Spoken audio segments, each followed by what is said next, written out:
everybody. Welcome back to my channel. I'm Susan Lynn. I'm a psychic and a medium. Thank you so much for joining me today. I am super excited to have Karin, one of my favorite astrologers, let's be honest, my favorite astrologer, on my channel. Now, why it's important, y'all know when I do something like this, it's important, right? Karin called me up and she said, Susan, big news. United States is going through a Chiron return. Chiron is the wounded healer. Now, doesn't that make sense to you that we would be like punching our wound right now, like our deepest, most primal wound that the United States has?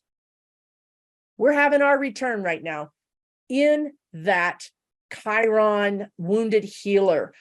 So Karin, explain to us, welcome, and explain to us why this is important for us to know, because I'm telling you guys it's super important for us to know.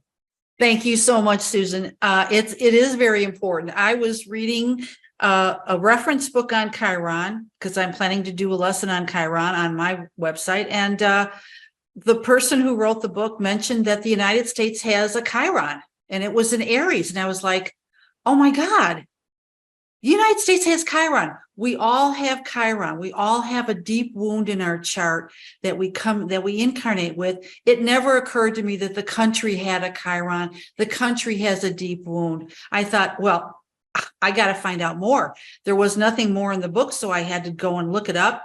And I found that the United States Chiron is in Aries in the 4th house. It is also squared Pluto. It is also squared Mercury. But first, what is Chiron and Aries all about? If you have Chiron and Aries, like the United States Chiron, Aries is the energy of the sacred warrior. So you can see that part of the United States identity has to do with dealing with and embracing sacred warrior energy, standing up for might, standing up for might for right. You know, the whole King Arthur kind of thing. And so the white knight on the charger, fighting evil and fighting injustice anywhere over the world. It's in the 4th house though, guys. So the 4th house is your home and your family. So the United States has done a pretty good job in some cases in fighting for right in other places. But what it has hurt the most is its home native people, the people that live here, the people that built this country. So we look at Chiron and Aries in the United States chart, and we realize that the people that have gotten the deep wounds in this country were the indigenous people. First off, all the Native Americans. That wound, I don't even know how that wound can be healed, but that wound, the wound of bringing African Americans over to this country to sell them, to torture them, to make them work without pay, to separate their families, rape and kill them with impunity. That's part of Chiron and Aries in the 4th house. Aries is the warrior, but Aries can also be a bully. So we've got these cultures from Europe coming to this country, looking at the brown people going, well, they're not really people, and bullying them into converting to Christianity, having schools like Europeans, walking, talking, dressing like the Europeans, denying them their culture. Up until, the early 20th century, we were doing that. So there's the Chiron and Aries in the 4th house. I made a few notes because it's not just the indigenous people and the African Americans, it's the labor movement. So I looked to see where was Chiron in Aries in the last 120 years. And in 1919 to 1926, Chiron was in Aries. So we were having a Chiron return in this country from 1919 to 1926. What was going on? There was a post-war strike after World War I. Millions of laborers went on strike, started with the coal miners. And the way that those CEOs, those companies put down the strike was to first have, they had a PR campaign telling everybody that these people were communists. So what we had was the Red Scare in 1919 to 1926. And Aries is, red is the color of Aries. So we had the Red Scare. So they took all credibility away from these poor people that were trying to strike. There were protests, there were riots, there were men and women and children killed in these riots. And all they were asking for a decent wage, time off. All they wanted to do was to feed their families and get their kids in school. So this was going on during the Chiron return that we had in the early 1900s. Let's see. We had soaring unemployment after World War I. So we had race riots in 1919, huge race riots in 1919. Did not know that. Wow. Yeah, I didn't either. I was like, this is fascinating. So we had then in the 20s, and Martin Scorsese has made a movie that's going to be coming out this fall called The Killers of the Flower Moon. I've seen a couple previews of it, and it looks to me like Scorsese is up to his old, powerful filmmaking self. And it looks like a fascinating movie, and I don't want to give too much of it away, but it is taken from history where in Oklahoma, the oil rights were owned by the Osage Native Americans. And those rights would be passed down in the family. They wouldn't sell those rights to anybody. They would be passed down in the family. So what happened was this might be a spoiler for the movie, but anyway, there's murders that happen to try to get those rights away from the Native Americans in Oklahoma. So that was happening at the same time we had these labor riots and these other race riots. That was United States going through a Chiron return. So to confirm and add another layer of depth to what you've been saying, Susan, is that, we've had a Chiron return for this country that started in 2018.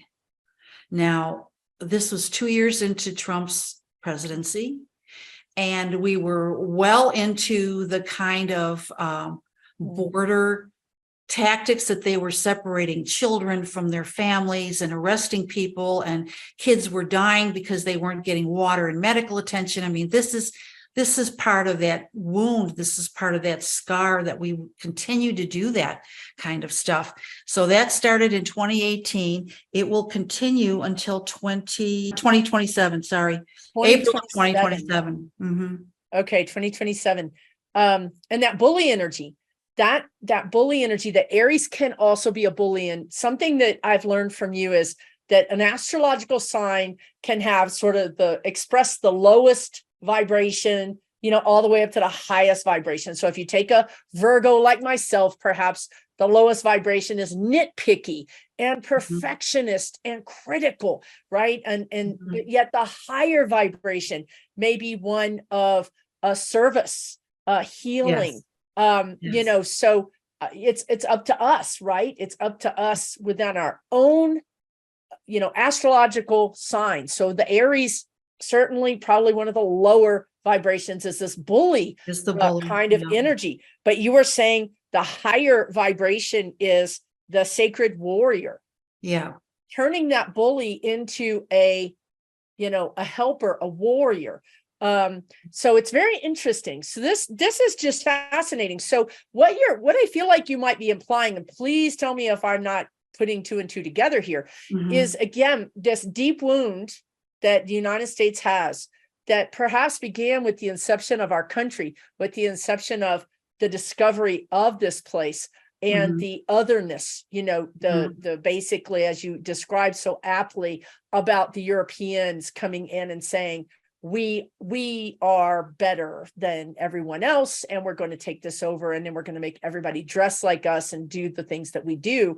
So there's this wound that wants to be healed. I feel like it, again, they're showing me, remember, and we don't do it so much when we get older, right? But when we have a bruise and we just push on it to make sure it still hurts, which I never understand why we do, right? It's like, Oh yeah, that's still hurts. Stop Maybe doing that. maybe you can't see it or something. I don't know. It's just when Mhm. we test it, don't we?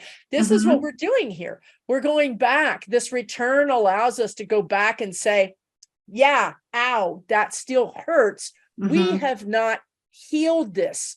How do we heal it? Here's another opportunity to heal it. Maybe we can have more dialogue.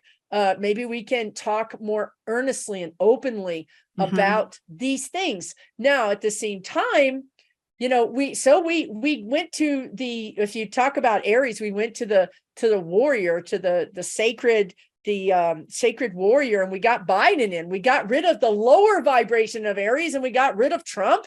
We brought Mhm. in the sacred warrior, like you're saying, the knight on the horse, and that's Mhm. Biden. But we're still not done with this, because we have people like DeSantis, right, saying, no, we don't want to know about the woke things. We don't want to talk about racism. We don't want to talk about any sort of transgender issues or any type of thing like that. So we're still struggling with this, right? I mean, we're Mhm. still, you can kind of see us kind of trying to get our Yeah. decide how it's going to come out. Yeah, there's still pockets like you're, talking about Florida. There's still pockets where that Chiron and Aries energy in the low level is still very, very, very apparent. I just remembered a story my dad told me when you were talking about the bully. My dad was a bad boy in grammar school. He was always getting into trouble, getting into a lot of fights. My dad was, and he had an Aries rising. So he was always picking fights. So some smart school administrator got tired of seeing him in his office all the time and said, you know what we're going to do, Joe? We're going to make you a patrol boy. And in Chicago, they had patrol boys for the public schools where they wore this big white belt and they helped the little kids cross the streets safely. They had a little stop sign. And my dad still remembered, to the day he died, that was like, that turned his life around, that somebody saw this kid and said, okay, let's just put him to work helping the little kids, a life in service to helping them feel safe. And he felt like, this big, strong kid that was helping the little babies. And he never got into any other fights after that, at least not in grammar school. But yeah, that turning the energy around to service and protection of the ones that need protecting. That's the trick. That is the trick. Yeah. So we're going through our deep wound, the United States. We're being reacquainted with it. Right. So is a return, what's the difference between a return and please excuse my ignorance. What's the difference between a return and a retrograde? Oh, that's a really good question. Well, a retrograde is giving us a chance to revisit and rethink and resolve certain things that have to do with that particular planet that's moving in that direction.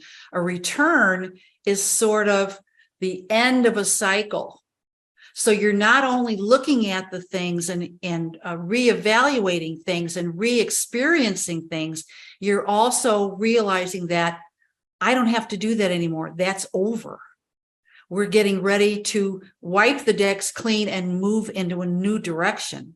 Completion? Are you going to say the word completion? Completion. Yes. What? Okay, that makes me like, that means we have a chance between now and 27 to oust these people like DeSantis who say, we're not going to allow you to teach races about slavery and about racism and about all these things. We have an opportunity to really see things for what they are, to heal our wound, acknowledge our wound and heal our wound and move through it.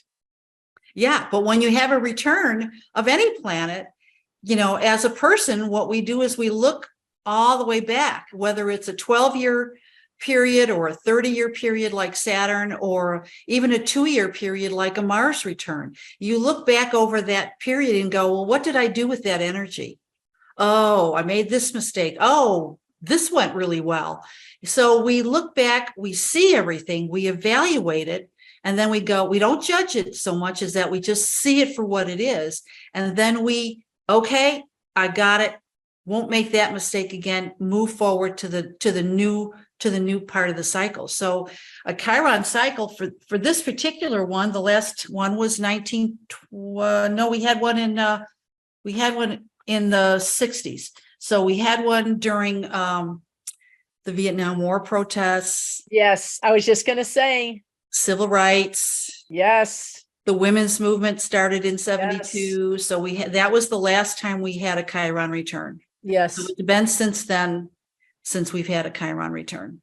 That's what they keep talking about. This is the funny thing about me and astrology. For whatever reason, I can't grasp it, but the energy that I read always dovetails with the astrology. Absolutely. I mean, to a T. Yeah. So that's what they were talking about was the 60s. I didn't know any of that about the first Chiron, or not the first, but the first one you talked about. So this will be our third Chiron return. Right. Since 1900. So what I don't have an ephemeris that goes past that. So I don't know. That's fine. This is data. So like what I would like to do when I'm not connected to spirit and talking to you, and I have all my little Virgo faculties about myself, is see how did we grow, or did we grow even, marginally between that first Chiron return in the early 1900s to the second in the 60s to now? Because if we can see how we handled the energy differently, I mean, really, to me, just right now, what it feels like is in the 1900s, there wasn't that much of a pushback, or the pushback was quelled, and then in violently, the 60s, but in the 60s, we had the pushback and we had the violence, but it gave us. I think we ended the Vietnam War because of the protests. We ended a war. Yeah, we got civil rights laws. We got a civil rights law passed. We went in and fixed the schools so that we had representation of all. I feel like we even stopped the loving. See, I only have half of my brain. But the being able to marry, interracial marriage, I think got cleared up. So if you look at it like that, guys, the first one in the 1900s and in the 1920s or whatever it wasn't that successful. I mean, maybe it was successful compared to what happened to the one before, but in the 60s, we really made progress. Now I feel like our goal here, since they're undoing all of that literally undoing it in front of our very eyes, is to hold that line, bring those laws back, and then even build on them. Right. Exactly.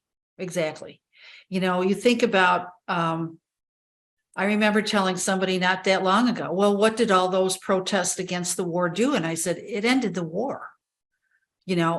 LBJ left office and wouldn't run again because he couldn't handle the stress from the protests. He couldn't handle the stress from the kids protesting. That's right. And so I know we got somebody much worse in. We had Nixon that came in and lied about his peace talks and stuff. But basically, it just was starting to peter out. I really feel strong in that. And how interesting that right after that we had Nixon. Now we have Trump that we're bringing through exactly a similar presidential indictments. Yeah. The energy is repeating itself, you guys, except for that. I really think that each time I feel like we kind of do a little better. Right. And I feel evolution is on a spiral. We keep meeting the same issues, but we're fighting it on a more subtle level, and we're fighting it on a higher level. And so, but we're learning that same basic Aries lesson, which is, what do I do with all this energy? What do I do with this energy where I want to fight something? Well, what do I want to fight? What do I want to fight for? Kind of thing. Let's remember that Nixon told David Frost that when the president does it, it's not illegal. We heard it first from him. Yeah, right. We heard it first from him. Yeah. So this goes into 27. And is there anything else you want to mention about the Yeah. Chiron? Yeah, well, in our own charts, we have Chiron in our chart somewhere, and it's aspected to other planets. And so it helps us define what that wound is and how to heal it. So the United States chart, the Chiron in the United States chart is in the fourth house, as we mentioned, and it's also squaring Mercury, and it's also squaring Pluto. A square is an internal struggle. It's an internal conflict that if you're a person, you have it in your head. You can't, you're torn between two choices. And if you choose one, the other one seems to fall off the edge of the world kind of thing. So you're trying to get both things balanced. And in the United States chart, squaring Mercury, Chiron squared Mercury is a country that has extreme opinions. Mercury has to do with how we think, how we communicate. Here we are. We're always one end or the other. Extremes. Here we are. Yeah, That's right. Can you guys see it? I don't even understand astrology, and she makes it so clear. Here it is, crystal clear. Yeah. Go ahead. Here's the division. And then it's also squared Pluto. Pluto, of course, is the action of Pluto is to dig down deep, bring stuff, the ugly stuff up to heal it, acknowledge it, and send it off into the universe. And when you have Chiron squared Pluto, it's a very tense, very difficult, very stressful, powerful energy. It creates great stress until you resolve it by service of some kind. So if you have that in your personal chart, that's how you resolve that wound. If you have it in the country's chart, of course, that's how we resolve the wound. And that's exactly one of the struggles that's going on that you've been describing week after week is, what do we do with all this energy? What do we do with the anger? What do we do with the divisiveness? Well, the best way to use that energy is in service. Let's create more hospitals. Let's create more clinics. Let's get doctors out. We have a terrible doctor shortage. The schools are falling apart. It's like there's so many things that we can use to heal the Chiron and Aries in our fourth chart for our people. And here is Biden doing the infrastructure and the chip bill. Yep. Right. Yep. So he's servicing the entire country. He's bringing internet. Yeah. So it's like this guy's got his own astrologer. Let's hope. Somehow I volunteered. I saw him in that dream. But anyway, he is embodying what an astrologer would call the chirotic energy, that healing energy. He came into office and he was like, he's really the white knight. And I don't mean white color as, a race, but white as white opposed to dark, good opposed to evil. Right. Illumination too. Illumination. Yeah. Right. Because he's illuminating. He's allowing things to be the light to shine. He's not sticking anything under any rugs. He's not trying to cover anything up. He's really doing a great job of just saying, we're a mess right now. Yeah. And this is really what I think we need to do to get out of it. So that's fantastic. So the fourth house, did you talk about the fourth house? What is the fourth house again? The fourth house is in a person's chart. It's their family. It's their roots. It's their home environment. In the country, I would say would be the native people, the people that came here on the boat, the people that were already here, the people that are here now trying to make a living and feed their families. The Americans are the fourth house. Oh my God. Not people. Yeah. Not people in another country. Wow. Yeah. This is deep. This is really deep. Okay. So basically it feels like because of Chiron, the wounded healer, we're going through the return. And because you said Mercury is squaring, and did you say it was Pluto, right? That's squaring. Right. Mm-hmm. We've got this. I mean, a Mercury's communication. This makes so much sense. We've got extremes, just like you said. Mm-hmm. And then Pluto is, tell me again how would that affect the United States? Well, Pluto's energy, because we just been through our Pluto return. We're still kind of going through our Pluto return, but Pluto's action is to dig stuff up, the ugly, the shameful, right. The terrible stuff, to dig it up. I mean, Yeah. We're doing it. We're literally doing the work. The good news about Pluto energy, though, and this is something that you've been saying, as well as a lot of the other readers, are saying that, things are going to be okay. The Pluto energy goes from digging up the dirt to burning it all down, and then the phoenix rises from the ashes. So the phoenix is going to rise from the ashes, guys. It's bound to happen because that's how Pluto functions. So we can't keep things the way they are because they're messed up. I think we would all agree with that, right? We're all waking up to the fact that the Constitution needs some tweaks, that maybe we need a few amendments. Maybe we need to expand the Supreme Court. Maybe we need a few more laws to keep our presidents in some sort of guardrails, right? We're waking up to, we've got some housekeeping to do. And nothing is going to be the same after this. So that's fine. It's just like what you said earlier before we came on. The guide said everything is getting tossed out of the basket in my last video. And, we're going to put in what we want. This is an opportunity for the home, for the Americans, to put things back in the basket. Right. Yeah. Yeah. It's a huge opportunity. And I think most of the people in this country are for doing that. I think so too. I'm convinced that there's way more of us than there are of the people that don't want things to change. Yeah. Yes, absolutely. Fantastic. So that's to 27.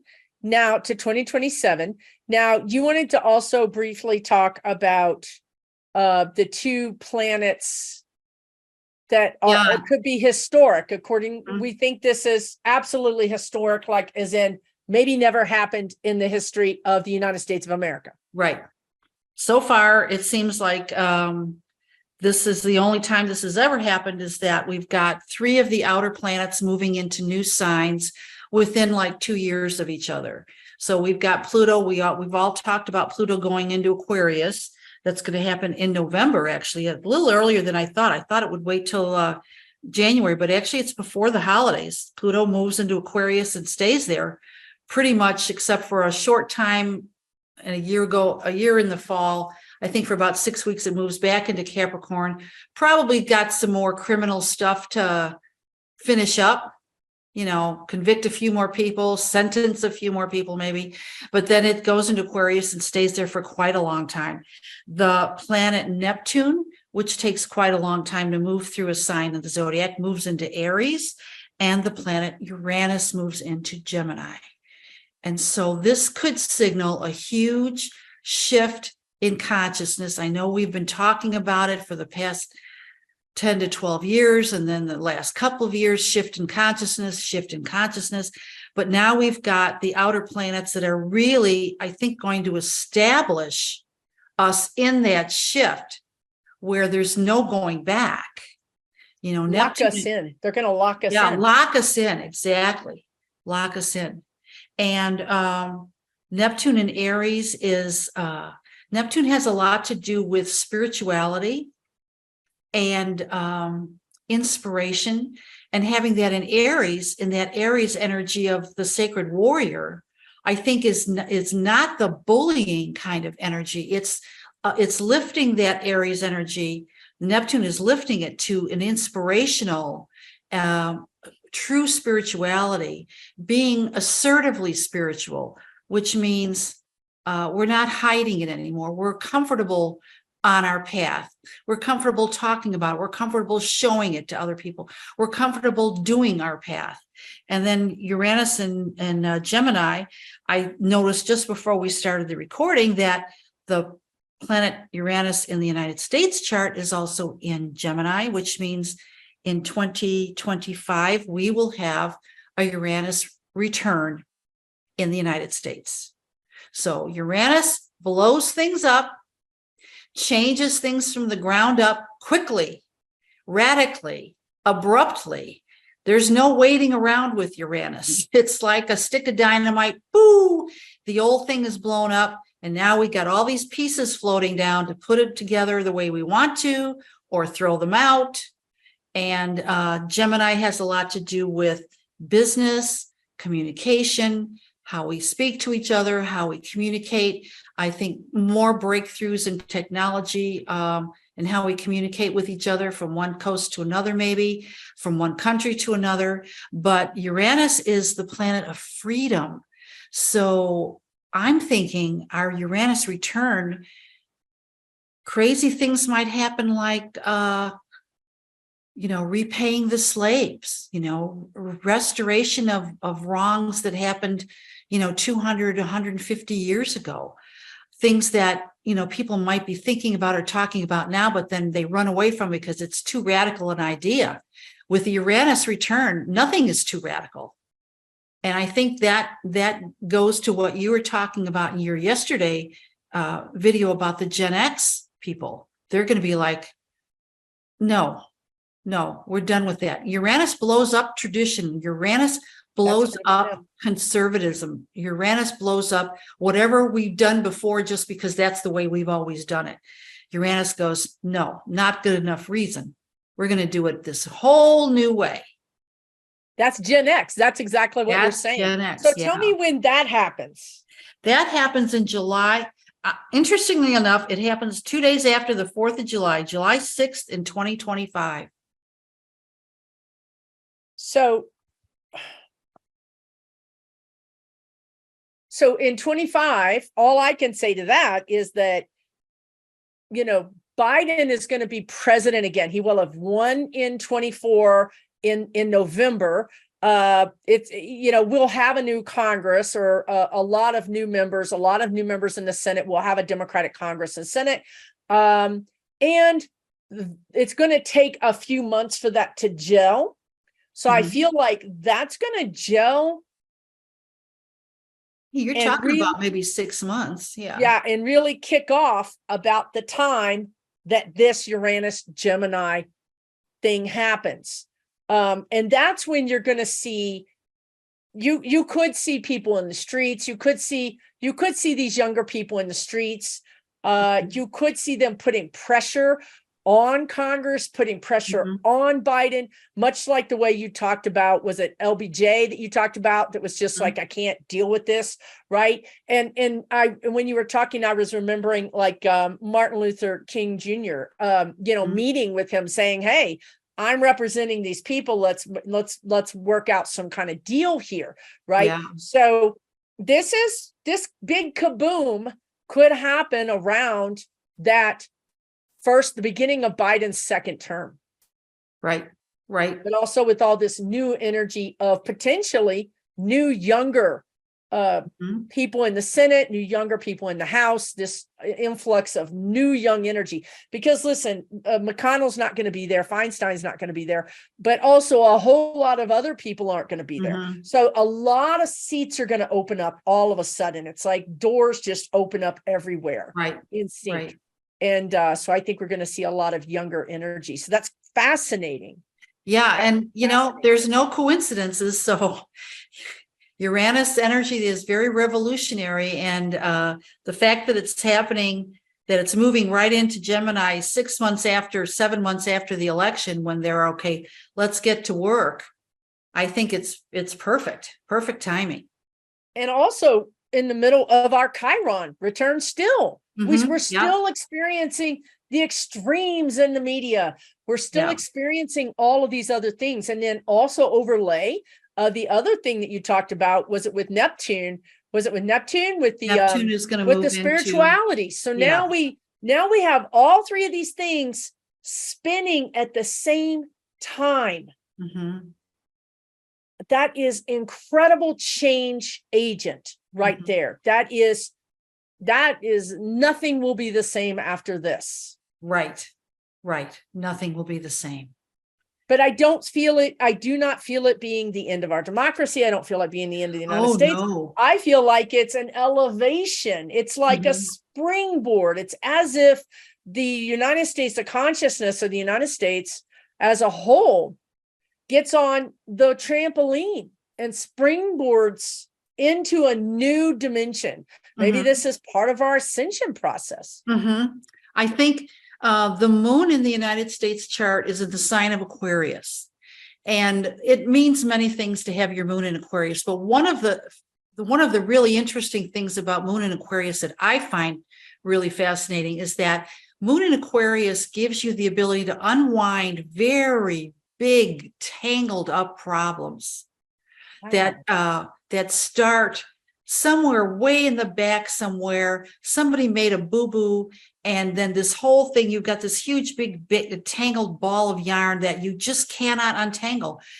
A person with moon in Aquarius can go around and around and around and peel and pull and get all of this straightened out and go, okay, I see, here's where it started. Now I know how to fix it.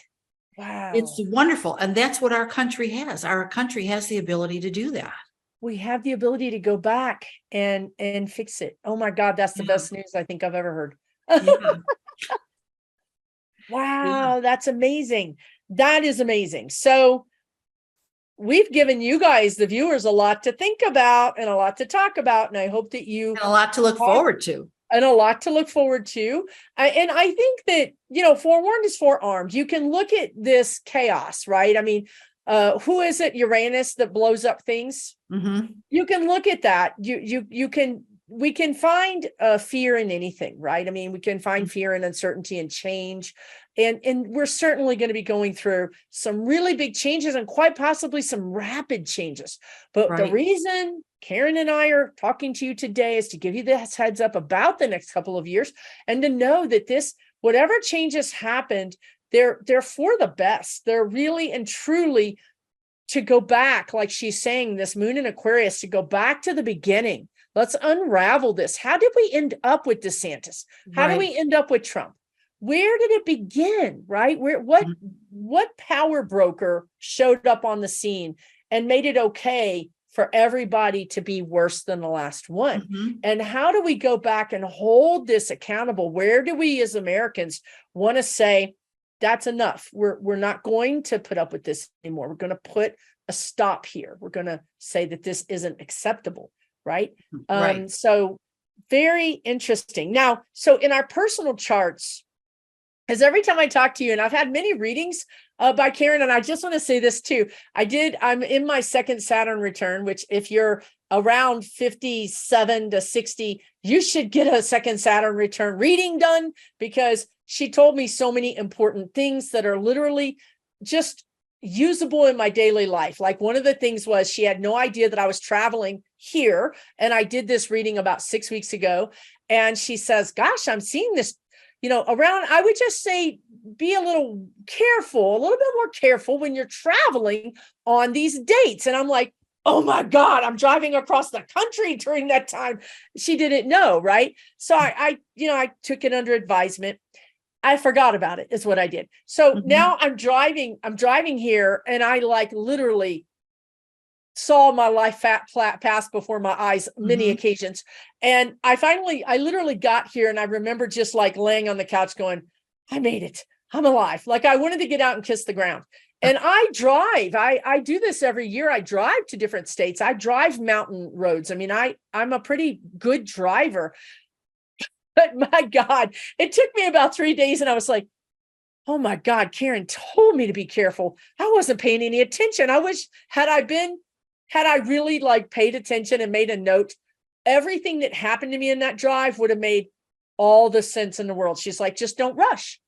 Yeah. How you get around this is don't rush. I almost got a ticket because somebody was tailgating me. I almost went off a mountain because somebody was tailgating me. I almost hit a deer because somebody was tailgating me. And I was feeling rushed, and I was trying to go faster than I wanted to go. So it's really, what I like about Karin is useful information. It's not just this esoteric information that I can't wrap my head around. I just cannot understand and don't care about the squares and the quintuxes. I don't care. But if you tell me to be careful of knives and things that might poke me, except for that it's okay to get surgery, then I'm like, okay, that's information I can use, right? And this is the kind of stuff that she really helped me with. But now that she's talking about the wounded healer, I'm like, I've got to find that thing. I've got to find out where my wounded healer is. So what I like about Karin too is she talks about astrology from a spiritual standpoint, right? So you heard her today, right? That's the kind of thing that she would talk to you about in a reading. And I will just tell you guys, you can check her out at littlebluelotus.org, littlebluelotus.org. You can book your appointment with her, and she's going to be flat out booked until Christmas. I promise you, or till Hanukkah. I promise you, she will. So if you want an appointment, go ahead and get it, because otherwise then you'll be complaining like you are with me that you can't get in. Okay, you heard it here, folks. And you're going to be doing classes, right? You're going to do a class on Chiron? I'm going to be, that's one of the things I want to do, is do a 2 or 3 or 4 classes that take maybe 35, 45 minutes and talk about one thing, and that people will be able to purchase online, and, go do a deep dive on Chiron, do a deep dive on the North nodes, do a deep dive on certain things in the chart. Okay, great. Fantastic. And so if you got an appointment with her, you could get a natal chart, which is one of the kind, she would just read your birth chart, right? So you need to have your birth certificate, you need to know what time you were born, because that's how they do this in Western astrology. And she can tell you where you're wounded healer. And she can also tell you, maybe you've got a moon in Aquarius, and you can go back and figure out all that BS that you've been dealing with your whole life, that now you're empowered to do it. My moon is not helpful. Mine is in Capricorn, which they tell me is a not a great placement or something, whatever that means. Oh, it's in its fall in Capricorn. It's not comfortable in Capricorn because moon energy is more like warm and fuzzy energy, and Capricorn energy is like, that's what you want if you're in an emergency. You want somebody with the moon in Capricorn that says, okay, call this person, do this, do this, do this, and then they fall apart later. But that's me. somebody has to take charge, and that's the moon in Capricorn. All right. Well, I can do that. I do that. I'm very calm in an emergency. Like I told you, the 3 times I almost died when I got here, I was fine till I got in here, and then I was like, Earthlings need you. Kiss the Be floor. Careful. And then I forgot. I was busy. But now I'm like, okay, I'm going to go get her reading. And what I'm going to do in the future, you guys should do this. Get your calendar out if you live by a calendar. If you don't, maybe it won't work. But, when she says these dates, these are the things you need to think about, just put it in your calendar. Had I just put it in my calendar, I'd have been like, oh, I need to be careful. And then I would have, not worried about people. Or maybe stayed in the hotel for a couple of days. Or I could have just pushed the I'm telling you guys, viscerally, this stuff came true for me in the most visceral way. After the deer, I had a talk with my guides, and I said, I don't want to see a deer. I never want to see a deer. Y'all, I have not seen a deer yet on this trip. I'm in the mountains. They were like, okay, done, So, I was like, well, I meant on the road, but okay, whatever. Let me tell you, it was a mess. All right. Well, that is fascinating. I'm going to have to watch this video myself to put it all together. But maybe you can come back on and we can talk about some other astrological aspects of the United States. Sure.